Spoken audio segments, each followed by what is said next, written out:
Ayah saya memulai usahanya pada saat dia sangat muda. Semuanya ditabung di kentongan bambu untuk menjadi modal ke depan.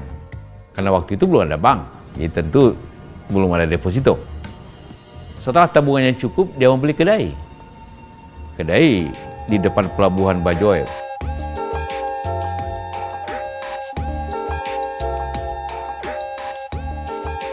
Pada saat bapak saya punya kedai, mulailah berpikir untuk berkeluarga. Berkenalan dengan ibu saya, Haji Atira. Bapak saya umur 17 pada waktu itu. Ibu saya umur 13. Mungkin kalau sekarang ini melanggar undang-undang perkawinan malah. Ibu saya seorang gadis yang sangat cantik di kampungnya, tercantik di kampungnya, di Bukaka itu. Bapak saya menjadi pedagang kain yang terbesar di Watampone. Mulainya di pasar, dari pasar kemudian masuk ke toko, punya toko. Tokonya pun namanya toko sederhana. Itu juga sebenarnya mungkin tanpa sadar bapak saya mempunyai suatu pandangan bahwa kehidupannya itu sederhana. Pada waktu itu keamanan sangat rentan, DITI. Kota suka diserbu, diserang, rumah-rumah sering dibakar. Pada tahun 52 itu, 52.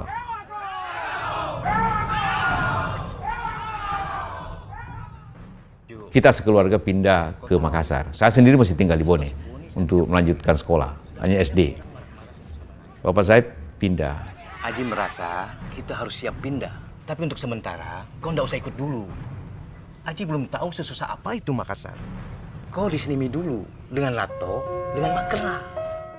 Pada waktu itu, pada saat kebijakan pemerintah untuk mengutamakan pengusaha nasional, mempunyai hak mendirikan perusahaan impor-ekspor dengan pembagian devisa, maka didirikanlah NV Haji Kala. Dulu namanya NV, Namloze Vennootschap, bahasa Belandanya. Dari orang yang SD kelas 3, tiba-tiba menjadi direktur utama perusahaan NV yang sendiri dia tidak mengerti mau apa macam mana ini, karena harus berbahasa Inggris, harus berbahasa Belanda. Maka mulailah dia mempunyai staf yang pintar untuk membantu dia mengelola perusahaan ini, sampai kemudian terjadi krisis ekonomi.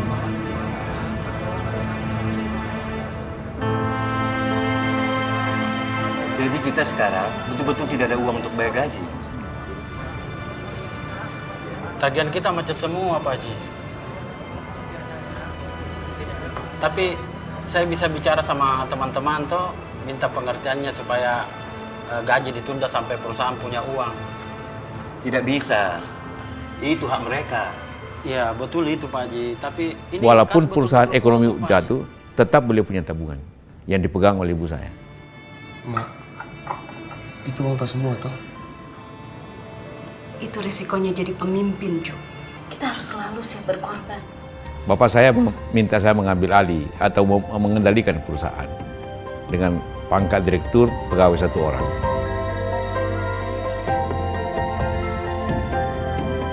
Saya berpikir kita mulai berdagang mobil dengan mencoba. Karena itu mulai mengimpor mobil dalam jumlah yang sedikit dari sisa modal bapak saya yang disimpan oleh ibu saya. Besar mobil dalam bentuk CKD, di-assembling tanpa tahu montir kami, Pak Basir namanya, mencobalah dari rangkaian-rangkaian itu menjadikannya mobil tanpa manual, tanpa tahu bahasa pengantarnya, dan ternyata bisa juga. Jadi bukan insting saya sebenarnya, insting daripada montir tadi itu.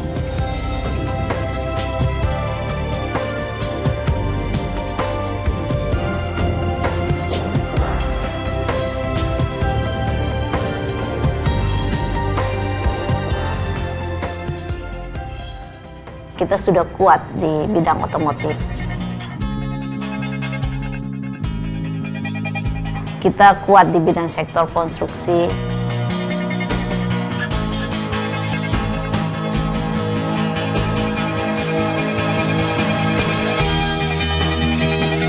dan juga sudah di sektor-sektor properti. Seperti pusat-pusat perbelanjaan yang modern, yang berkelas. Dunia-dunia hiburan, permainan-permainan seperti theme park, water park, kita juga sudah membangunnya.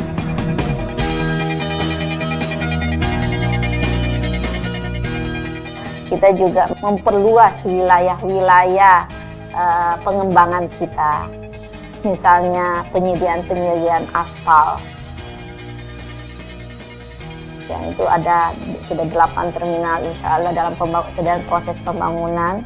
Untuk sektor konstruksi kita ingin membuat suatu memfokuskan menjadi solution for your construction. Sekarang ini bersama-sama dengan saudara-saudara yang lain kita melihat bahwa sektor infrastruktur dasar khususnya misalnya listrik itu sangat dibutuhkan dan belum memenuhi kebutuhan masyarakat untuk itu. Untuk itu kita sekarang fokus ke arah sektor energi sehingga kita kembangkan sendiri sektor hydropower itu dengan keahlian sendiri, tenaga sendiri, ya, pendanaan sendiri.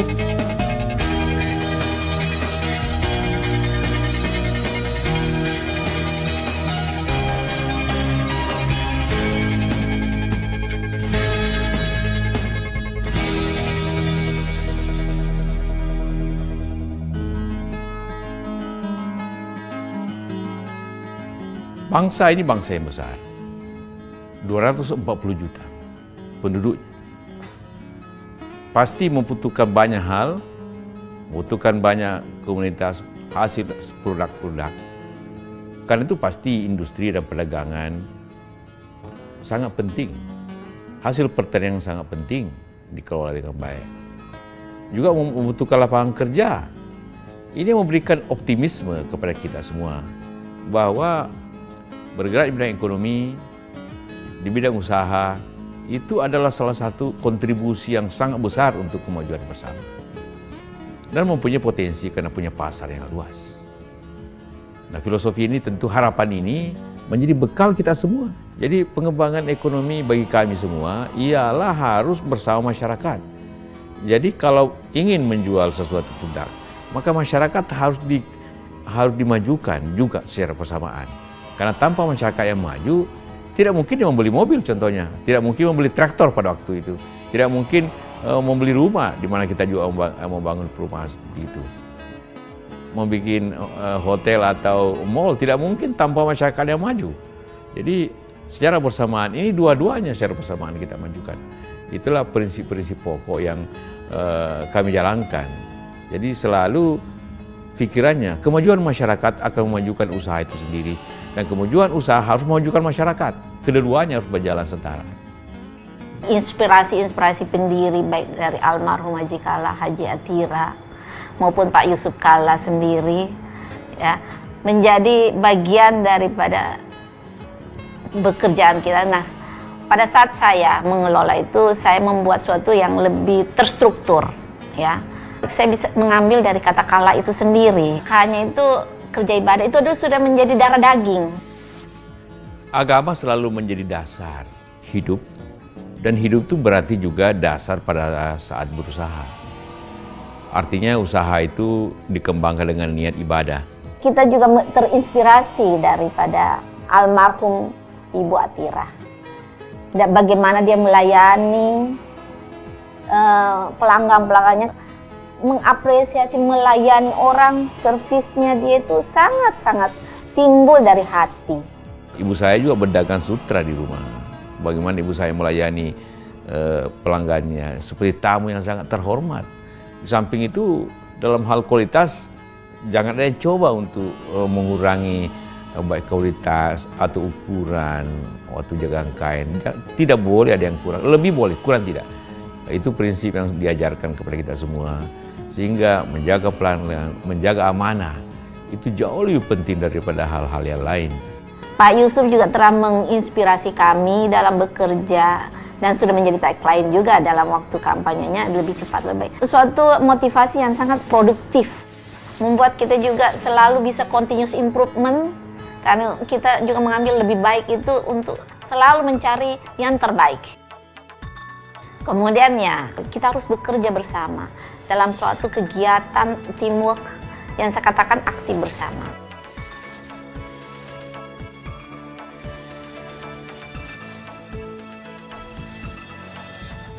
Karyawan, pegawai adalah keluarga. Di samping bekerja keras, juga harus membagi bahagian yang menerima manfaat dari perusahaan. Perlakuan itu kita laksanakan pada saat kita berkembang, pada saat baik, juga pada saat yang susah. Memajukan masyarakat dan bangsa ialah di samping amal ibadah, juga suatu bahagian daripada sumbangan kita kepada bangsa ini. Tanpa masyarakat yang maju, kan sulit juga dunia usaha berkembang. Tidak boleh ada perusahaan hanya maju untuk dirinya sendiri, tanpa memajukan masyarakat sekelilingnya dan tanpa memajukan bangsanya. Inilah yang memotivasi kami untuk bekerja terus-menerus karena ingin berbagi. Itu motivasi yang paling kuat. Kita sudah punya yayasan, kita bentuk 30 tahun yang lalu. Khususnya wilayah pendidikan, kita mengatakannya educare. Kita membantu untuk peningkatan SDM yang berkualitas.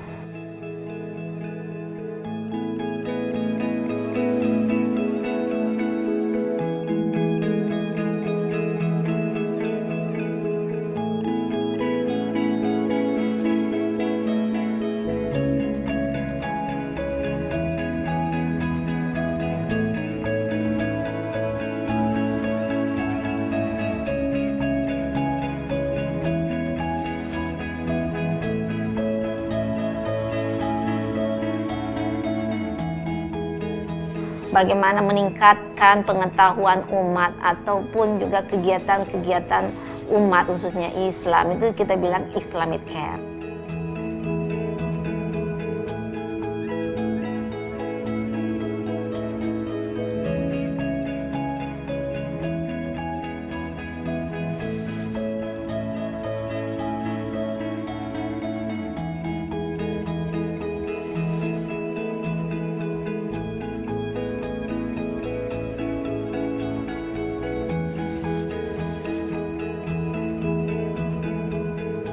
Kita juga memfokuskan juga kepada green care.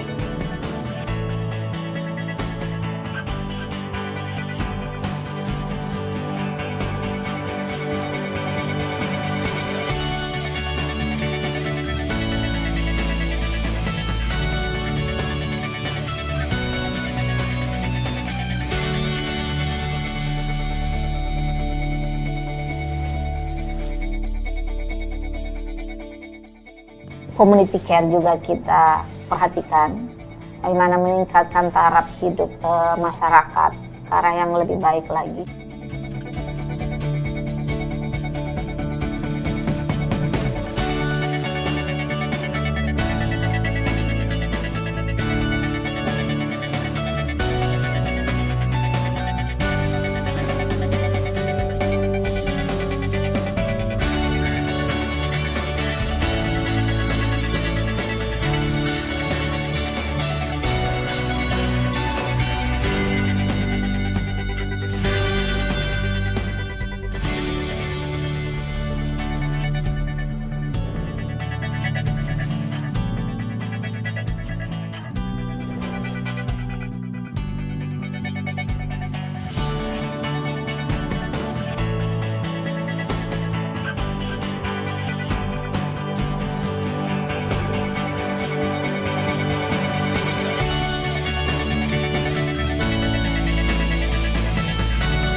kepada para penerus perusahaan ini kelak, para anak-anak dan cucu-cucu yang akan membawa perusahaan ini dengan harapan lebih besar, agar selalu mengikuti falsafah dasar pendiri perusahaan ini, kakek kalian, yang telah membawa kita seperti ini.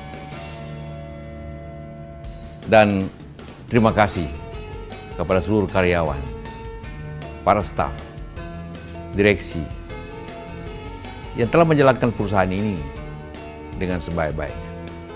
Tanpa Anda, kita tidak bisa mencapai hasil-hasil yang baik ini. Kepada seluruh masyarakat dan pemerintah, saya juga berterima kasih atas kerjasama kita semua. Tujuan kita sama, membangun bangsa ini menjadi bangsa yang besar. Itulah peran kita. Dirgahayu PT Haji Kala yang ke-60. Semoga kita semua diberikan taufik, rahmat, hidayah dari Allah Subhanahu wa Ta'ala. Terima kasih. Wassalamualaikum warahmatullahi wabarakatuh.